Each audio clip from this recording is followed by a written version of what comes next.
Jesús, contigo resucitaremos.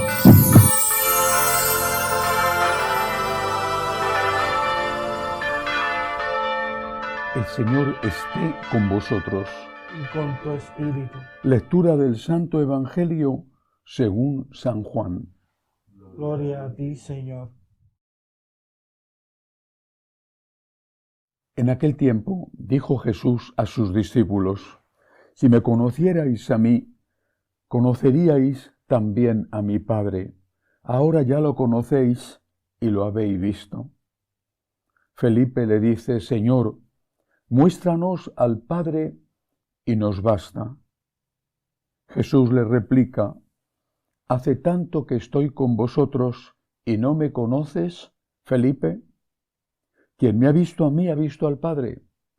¿Cómo dices tú, muéstranos al Padre? ¿No crees que yo estoy en el Padre y el Padre en mí? Lo que yo os digo no lo hablo por cuenta propia. El Padre que permanece en mí, Él mismo hace las obras. Creedme, yo estoy en el Padre y el Padre en mí. Y si no, creed a las obras. En verdad os digo, el que cree en mí, también él hará las obras que yo hago, y aún mayores, porque yo me voy al Padre. Y lo que pidáis en mi nombre, yo lo haré, para que el Padre sea glorificado en el Hijo. Si me pedís algo en mi nombre, yo lo haré. Palabra del Señor. Gloria a ti, Señor Jesús. El primer ministro inglés al que le tocó la Segunda Guerra Mundial, Churchill, dijo al acabar la guerra de los aviadores ingleses que se habían enfrentado contra la poderosa aviación alemana: nunca tantos, se refería a los ingleses, debieron tanto a tan pocos los aviadores. Es una frase que se puede aplicar no solamente a ese contexto y a esas personas, sino a tantos momentos de la Iglesia. Se puede aplicar hoy, de una forma especial, al santo cuya memoria litúrgica celebramos, San Atanasio. San Atanasio es un personaje al cual le debemos seguir confesando que Cristo es verdadero Dios. Nació en el año 293 en Alejandría. Bueno, algunos que ignoran lo importante que es la historia y que el pueblo que ignora su historia está condenado a repetirla, pueden parecerles que es alguien de una época que no tiene nada que ver con la nuestra. Al contrario, era un niño cuando gobernaba el Imperio Romano, por lo tanto Alejandría, el emperador Diocleciano, el más sangriento de los perseguidores contra la Iglesia. Cuando Constantino vence a Magencio en la batalla del Puente Milvio y se hace con el control del imperio, Constantino no era cristiano, pero su madre Santa Elena sí. Y él era entonces un adolescente. Cuando en el año 313 Constantino da libertad a la Iglesia, él tenía 20 años. Y cuando en el año 326 se celebra el primer concilio, recién salida la Iglesia de la clandestinidad, 13 años después, cuando se celebra el primer concilio en Nicea y donde se proclama por primera vez que Cristo es verdadero Dios, él tenía 33 años. Pero en ese concilio de Nicea, hemos celebrado hace nada el 1100 aniversario, el 700 aniversarios. Bueno, pues en ese concilio en que se proclama que Cristo es verdadero Dios, se condena una herejía, la de Arrio. Primer concilio, Cristo es verdadero Dios y verdadero hombre, condena de la herejía de Arrio, que dice que Cristo es solamente un hombre y que era imposible la encarnación y que como mucho Cristo era una especie de semidios al estilo pagano, pero que de ningún modo podía ser considerado un Dios, porque Dios ni podía nacer ni podía morir. Bueno, parecía que todo estaba resuelto, pero después de Constantino viene un emperador arriano y empieza la persecución. Empieza la persecución contra aquellos que, fieles al Concilio de Nicea y fieles a la enseñanza de la Iglesia durante los primeros terribles 300 años de persecuciones, habían dicho Cristo es Dios y Cristo es hombre. Empieza la persecución.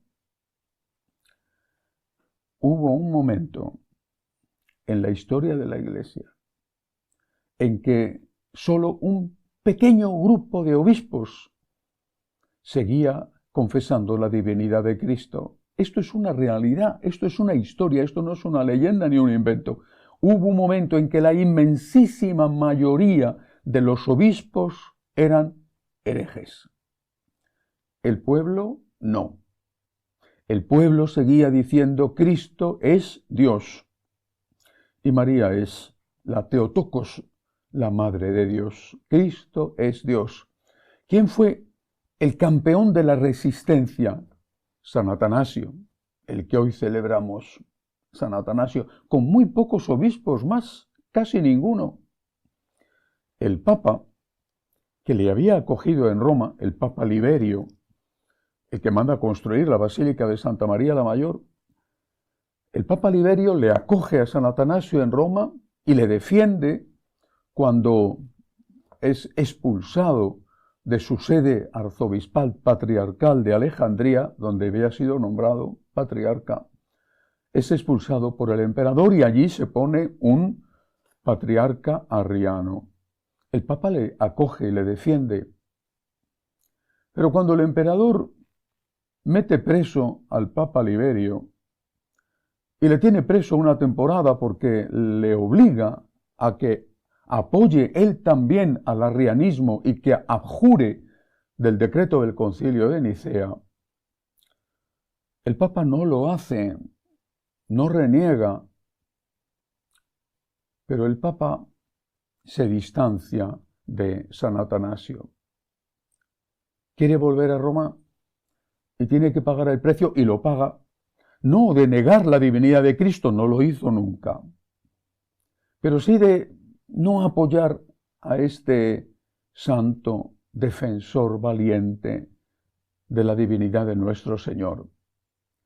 San Atanasio se encontraba solo. Hay una frase suya en la que en una de sus cartas habla con dolor, pero con esperanza de lo que está sucediendo en la Iglesia. Ellos tendrán los templos. Nosotros tenemos la verdad. Fue preciso que pasara una nueva persecución para que llegara un nuevo emperador católico y se pudiera volver a afirmar lo que ya se había sentenciado como dogma de fe en el Concilio de Nicea. Cristo es Dios. Por eso no podemos olvidar nuestra historia. El pueblo que no conoce su historia está condenado a repetirla.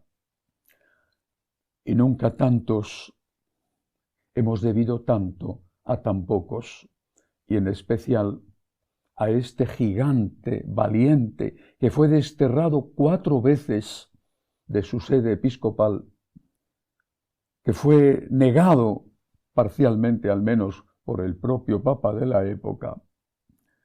Nunca tantos hemos debido tanto a tan pocos como este hombre. Confesamos que Cristo es Dios. A alguno le podrá parecer un simple dogma abstracto de fe.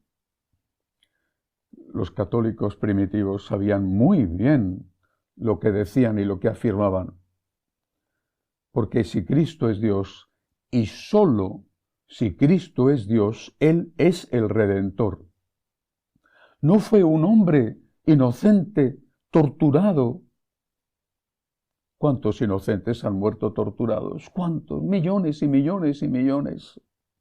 La diferencia esencial es que aquel inocente torturado, aquel cordero inocente llevado al matadero, era Dios y que moría para perdonar nuestros pecados, y eso solo lo podía hacer Dios. Y que aquel Dios hecho hombre, verdadero Dios y verdadero hombre, enseñaba la doctrina divina y llevaba a la plenitud su revelación, cuando hoy, quizá no tan pocos como en aquel momento crítico, seguimos diciendo que la enseñanza de Cristo es intocable, que el cielo y la tierra pasarán, pero que sus palabras no pasarán. Cuando se nos acusa, se nos insulta, se nos margina, eso no es nada comparado con lo que tuvieron que sufrir aquellos otros que defendieron la divinidad de nuestro Señor y la maternidad divina de nuestra Madre. Nos apoyamos en los santos, en ellos, en su intercesión confiamos, en la gracia de Dios confiamos, para unidos a ellos, unidos a los mártires, seguir diciendo hoy, Cristo es verdadero Dios y verdadero hombre, y María es la siempre Virgen, la Inmaculada, la Madre de Dios. Que así sea.